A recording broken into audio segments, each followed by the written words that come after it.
Yehovah Svaot Elohim, Kadosh, Kadosh, Kadosh, please fill me and lead me and cover me and stir me and speak through me with your Ruach HaKodesh, that I may speak your written words with boldness and humility to those who listen.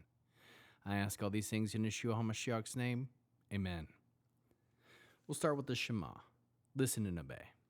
Children of Yehovah, pay careful attention and respond. Yehovah is our power and authority. Yehovah works in unity with himself. And you shall act upon your love to Yehovah with your power and authority, with your thoughts and mind, with your entire body, and with all the muchness that you have. Yod, Hey, Vav, Hey, hand, behold, now, behold. 2 Kings chapter 21. Manasseh was 12 years old when he began his reign. He ruled for 55 years in Jerusalem. His mother's name was Hephzibah. He did what was evil from Yehovah's perspective, following the disgusting practices of the nations whom Yehovah had expelled ahead of the people of Israel. For he rebuilt the high places of Hezekiah, his father had destroyed. He erected altars for Baal and made an Asherah. He had Achav, king of Israel, and he worshipped all the army of heaven and served them. He erected altars in the house of Yehovah, about which Yehovah had said, in Jerusalem, I will put my name. He erected altars for all the army of heaven in the two courtyards of the house of Yehovah. He made his son pass through fire as a sacrifice. He practiced soothsaying and divination and appointed mediums and persons who used spirit guides. He did much that was evil from Yehovah's perspective, thus provoking him to anger. He set the carved image of the Asherah he had made in the house, concerning which Yehovah had told David and Shlomo his son. In this house and in Jerusalem, which I have chosen out of all the tribes of Israel, I will put my name forever. Also, I will not have the feet of Israel wander any longer out of the land which I gave their ancestors, if only they will take heed to obey every order I have given them and live in accordance with all the Torah that my servant Moshe ordered them to obey. But they did not take heed, and Manasseh misled them in doing even worse things than the nations Yehovah had destroyed ahead of the people of Israel. Yehovah spoke this message through his servants the prophets. Because Manasseh, king of Yehuda, has done these disgusting practices, because he has done things more wickedly than anything the Emori who were there before him did, also because with his idols he made Yehuda sin. Therefore, here is what Yehovah, the God of Israel, says. I am going to bring such calamity on Jerusalem and Yehuda that the ears of all who hear of it will tingle. I will measure Jerusalem with the same measuring cord that I used over Shamron, the same plumb line as for the house of Achav. I will scour Jerusalem clean, just as one scours a plate, scouring it and then turning it upside down.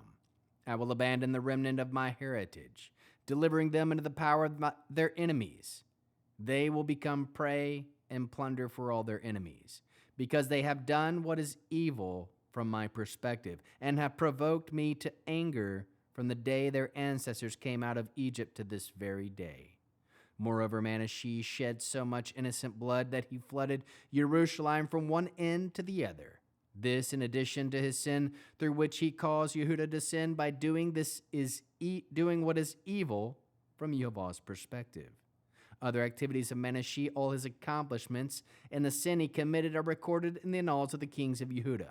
Then Manasseh slept with his ancestors and was buried in the garden of his own house, the garden of Uzzah, and Amon, his son, took his place as king. Amon was 22 years old when he began his reign, and he ruled for 2 years in Jerusalem. His mother's name was Meshullemet, the daughter of Harutz, from Yotvah. He did what was evil from Yehovah's perspective, as had Manasseh his father. He followed entirely the manner of life of his father, serving the idols that his father served and worshiping them. He abandoned Yehovah, the God of his ancestors, and did not live in Yehovah's way. Ammon's servants conspired against him and put the king to death in his own palace. But the people of the land put to death all those who had been part of the conspiracy against King Ammon. Then the people of the land made Yoshiahu, his son, king in his place of him. Other activities of Ammon and all his accomplishments are recorded in the annals of the kings of Yehuda. Ammon was buried in his tomb in the garden of Uzzah, and Yeshayahu, his son, took his place as king. How can we learn to love our Creator after reading this interesting 21st chapter of 2 Kings? We can aim to do what is good from the perspective of Yehovah. Follow the written words of Yehovah. Follow in his written words. Follow the written orders of Yehovah found in his written word. Worship Yehovah alone. Practice obedience to the written commands of Yehovah found in his written word. Surround yourself with people who love Yehovah and those who demonstrate that they love others. Place open Bibles around your home. Carry the good news with you at all times and share it with those you meet. Aim to obey every order Yehovah has given you, found in his written word. Aim to live in accordance with the directions given to you, found in his written word. Aim to do good and lead others to do good. Ask Yehovah to bring blessings and success. Seek to do good from the perspective of Yehovah. How can we love others as Yeshua loves us? We can encourage others to prove their love to Yehovah by obeying his written words, pleasing from his perspective. Bear one another's burdens. We can share the good news of Yehovah with all you meet, pointing them to Messiah. Produce spiritual fruit, love, joy, peace, patience, kindness, goodness, faithfulness, humility, self-control. We'll end with the Aaronic blessing using the name. Yehovah will kneel before you presenting gifts, and he will guard you with a hedge of protection. Yehovah will illuminate the wholeness of his being towards you, bringing order, and he will provide you with love, sustenance, and friendship. Yehovah will lift up the wholeness of his being and look upon you and will set in place all you need to be whole and complete.